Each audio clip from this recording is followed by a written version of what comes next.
Many times people asked whether this or that country could become the next Singapore. And that is understandable. The rise from a developing country to a first world country is an achievement that only few countries are associated with.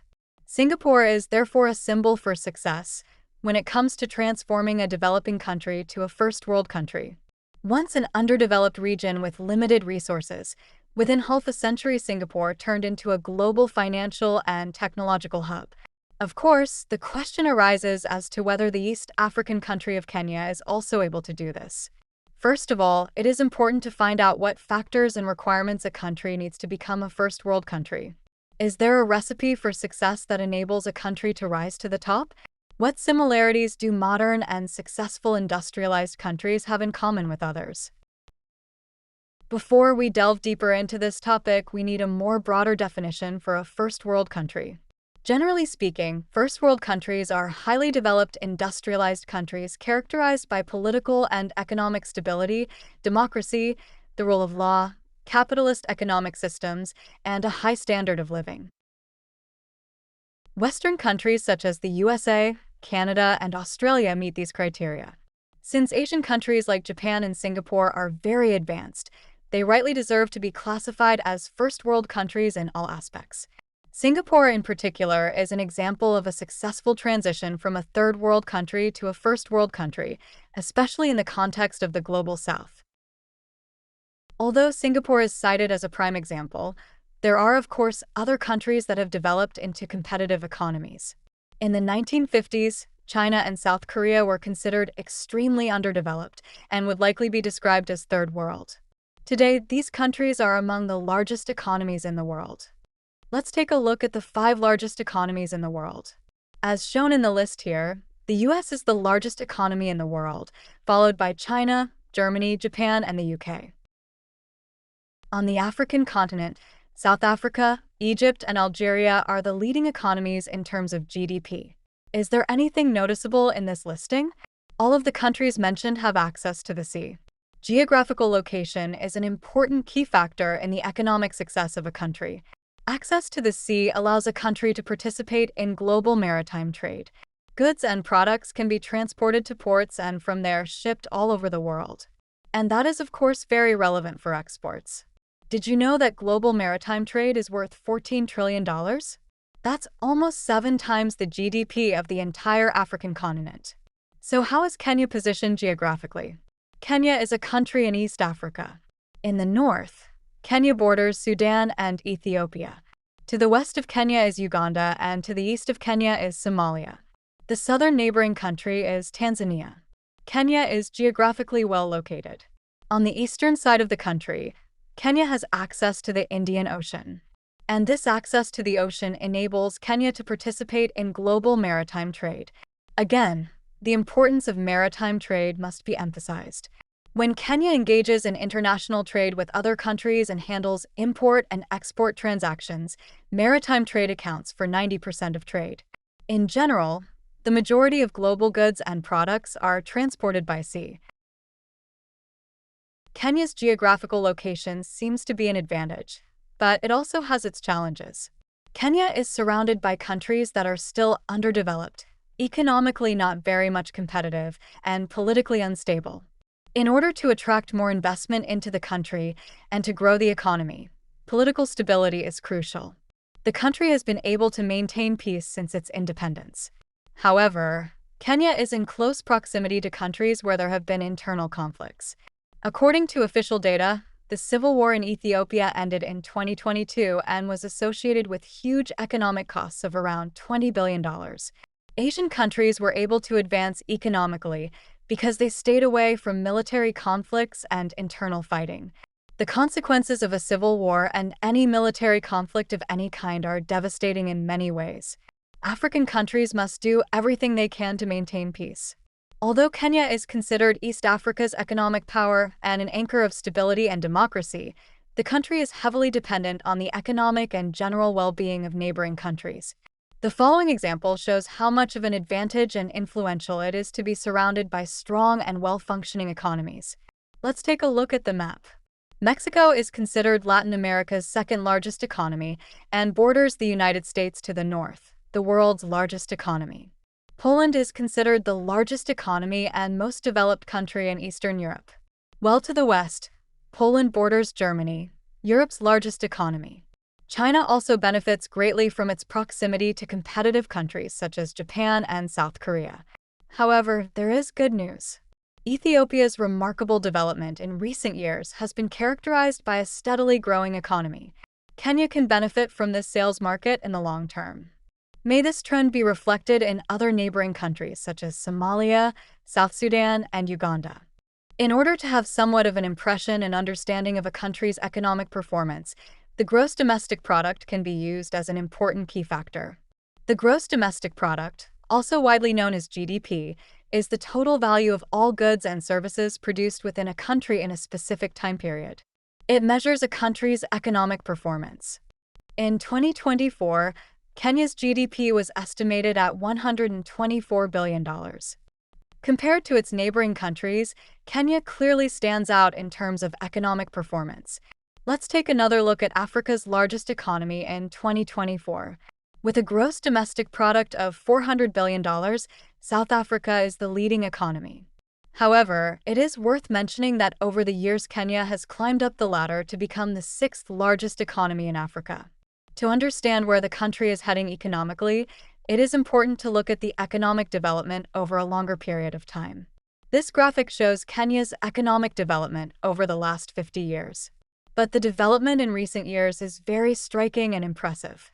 In the year 2000, Kenya's economy was only $10 billion. Suddenly, the country experienced incredibly rapid growth over the past 20 years, increasing its economic power tenfold to $112 billion in 2020. This is really a very remarkable achievement by African standards.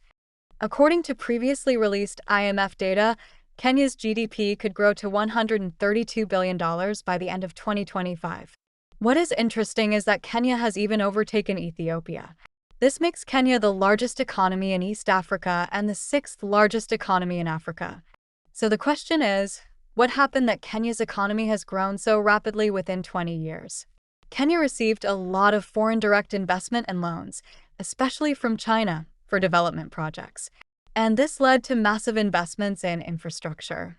Roads, railways, and new bridges were built. Kenya is also focusing on clean energy. These projects improved regional trade and connectivity, especially with East African neighbors. Kenya has become a pioneer in mobile money, particularly with the innovation of M-Pesa, a mobile money service launched in Kenya that allows users to send, receive, and store money via their mobile phones. Furthermore, Kenya has heavily invested in technology. For example, the launch of Silicon Savannah is one of Kenya's most ambitious projects to position Nairobi as a technology hub in Africa. The goal is to create a space where startups, mobile companies, and fintech work together in a technological ecosystem to find new innovations that make the country more competitive. Based on GDP, Kenya's economic performance appears to be quite remarkable. This is, however, just a very simplified version of a country's economic performance. When measuring Kenya using the HDI, a different reality becomes clear. So what is the HDI? The HDI stands for Human Development Index. It gives you an idea of what the standard of living is like in a country based on health, education, and income per capita. The HDI as a basis is important in order to somehow get an impression of the general well-being of the civil society. Let's take a look at the world map using HDI as the determining factor. For better illustration, the countries are presented according to their current level of development. The highly developed countries are highlighted in blue. The green color indicates the countries that have a low HDI due to their overall underdevelopment, which is associated with a lower quality of life. Iceland, Norway, and Switzerland are world leaders in providing a high quality of life. Kenya, on the other hand, very much underperforms according to the HDI, being only 143rd on the global list and only 17th in the African ranking. So the main focus must be on how to improve the overall standard of living.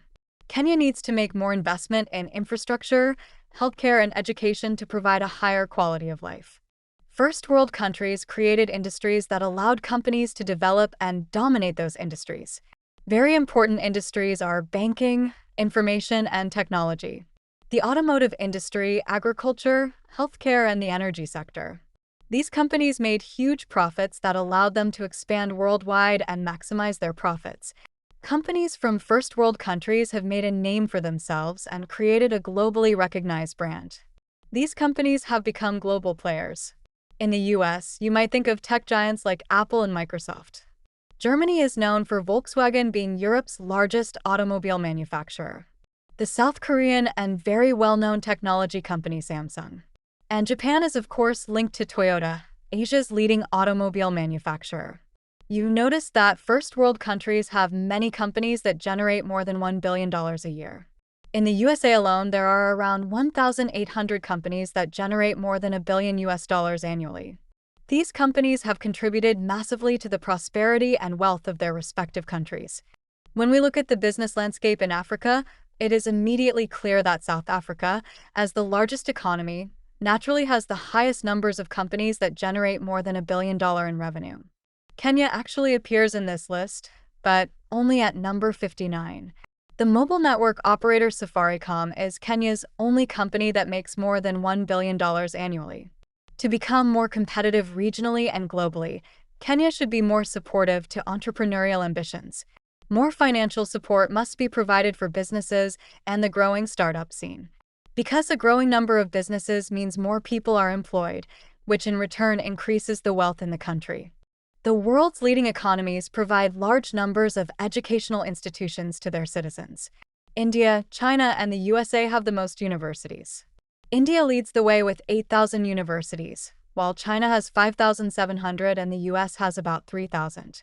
In highly developed countries, there are usually well over 1,000 universities, while in Kenya there are only 68 universities. Therefore, the education sector is another crucial area where Kenya needs to expand its investments. Kenya has an 82% literacy rate, meaning the vast majority of people are relatively well educated. However, like many African countries, education in Kenya can be quite expensive. The annual amount to attend a university can range from $1,000 to $5,000. This can be quite a challenge for the average person. Therefore, it is very important to emphasize that education must be accessible to all citizens. In most first world countries, school education is mainly state-funded and free. First world countries spend about 5% of their GDP on education. Singapore, in this regard, is a role model. In 2018, the education sector accounted for almost 20% of Singapore's government spending. That is a huge amount of investment. It is important to educate the population so that they can easily navigate the job market after graduating. Major investments in education pay off in the long run. Countries with a high number of educational institutions also have a high number of inventions. Let's take another look at countries with many inventions. Japan, South Korea, and the USA are among the leading nations when it comes to inventions and innovations.